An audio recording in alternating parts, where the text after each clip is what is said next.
Liberty Nation with Tim Donner.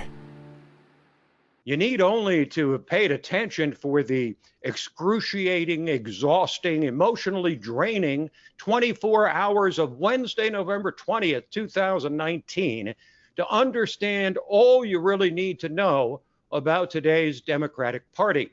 A two-headed monster reared its head first in the light of day and then after dark in a memorably horrific reminder of what has become one of our two major political parties. The two heads are impeachment and socialism. And here to discuss what the Democrats have become is LibertyNation.com's outspoken political columnist, Joe Schaeffer. Welcome, Joe. Thanks, Tim. That was a heck of an introduction. I think we don't even need to talk. I think you captured it all right there. Well, nevertheless, let's start with impeachment. Democrats have relied on second and third and fourth hand witnesses in this impeachment. Will that kind of evidence be persuasive when it goes to a trial in the Senate to convict and remove the president from office? No, not at all. It sounds weak. It sounds like, when you said you paired it with how lame the debate is. Democrats are dominating a 24-hour news cycle now, and they have nothing of substance to offer, either on impeachment or when they're debating each other at night. They bring these finely dressed career diplomats who are obviously hostile to Trump. It's what Trump ran against. You're not hurting him bringing these guys out. And you have someone like Gordon Sondland, who is the ambassador to the European Union, saying everybody's in the loop. And then he's not really saying anything that shows he's deep in the loop. Oh, I said something and Mike Pence nodded at me. You're not convicting anybody in a court of law with that. And it really doesn't sound like you're close to the president's ear when you're saying things like that. So but the Democrats jump all over it. Oh, in the loop. We got him here. And it's just a circus, and it just keeps going on. Well, there's been a lot of opinions, a lot of feelings, a lot of defense of traditional foreign policy guidelines and strictures that have stood for 75 years since the Cold War. So there's a tremendous resistance to a guy like Trump, who comes in and basically proposes to break the furniture. That's what he was elected to do.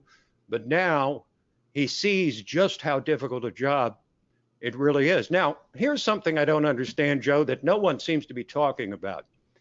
If Donald Trump is a Russian agent, as the left still contends, why would he be providing the very kind of lethal aid to a country invaded by Russia that Barack Obama, by the way, refused to provide? Yeah, it makes no sense at all on the surface. Apparently, that doesn't stop the Democrats from proceeding with this.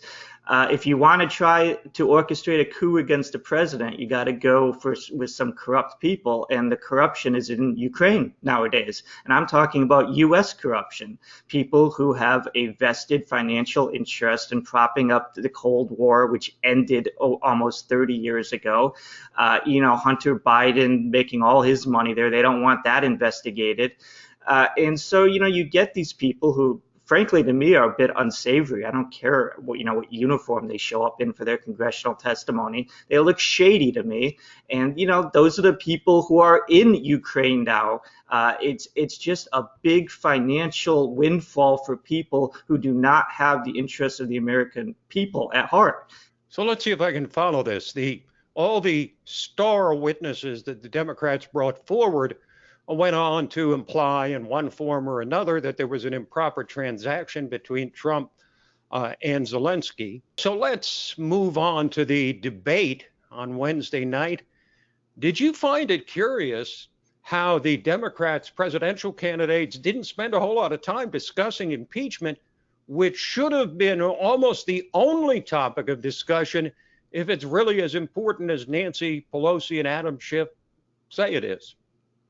Well, it's a telling point that it's not a political winner in their minds. So maybe, people should start thinking, why are Democrats doing this? Then, yes, they want to get rid of Trump. I think a strong argument could be made is that they're trying to go on the offensive so they don't have investigations coming out against them. There's a Russia, people have been investigating that Russia probe. that was a fiasco. And there are a lot of people that are going to end up looking very, very bad with that. How do you get people to stop thinking about that? Impeach, impeach, impeach, even if it doesn't make sense. The Democratic candidates, there's not a lot to talk about here because it's not a convincing argument. So they are best avoiding it.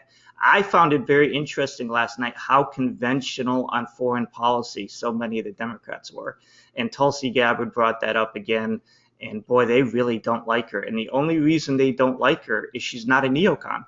I mean, the Democratic Party seems to be willingly allowing itself to be hijacked by neocons on foreign policy. And Kamala Harris took a gratuitous swipe at Tulsi Gabbard for no reason. I mean, talk about punching down, but then Kamala Harris has been in a death spiral for months, and she's clinging to anything and not clinging very successfully. That's quite obvious. Now, Joe Biden, who looked, I thought, old and tired and spent, he somehow felt it appropriate to trumpet the idea that he was at the center of this whole Ukraine imbroglio, that him and his son and the $83,000 a month of millions that he got from Ukraine, somehow he felt it would help him to bring this up. What do you think he could possibly have been thinking? I think his mind is just unfocused right now. He just kind of shoots from the hip. He wanted to portray it as there is a grand conspiracy to keep me from being elected because Vladimir Putin doesn't want me in the White House. And I don't know why he thinks that's a great argument. I don't understand most of his arguments. He really stretched to try to bring an obscure senator, Carol Moseley Braun, into the conversation, and he ended up botching that completely. And, not only did it look like he was pandering for black voters, but he was pandering by going back 15 years or so, again showing he lives in the past. He's not living in 2019, and he really doesn't have anything to offer for 2020. And the more he keeps saying these things, the more he's telling the American people that his candidacy is so done. He's so done. He's done. Joe, I want to close by bringing up something you wrote to me earlier today, which I thought was quite intriguing. You said this business with impeachment, this business with socialism and Medicare for all and the Green New Deal and all these programs that would bankrupt the economy basically means like getting rid of the economy and starting over. You said all of this makes the Democrats appear smaller to the American people and they can't even see it. Expound on that thought, if you would.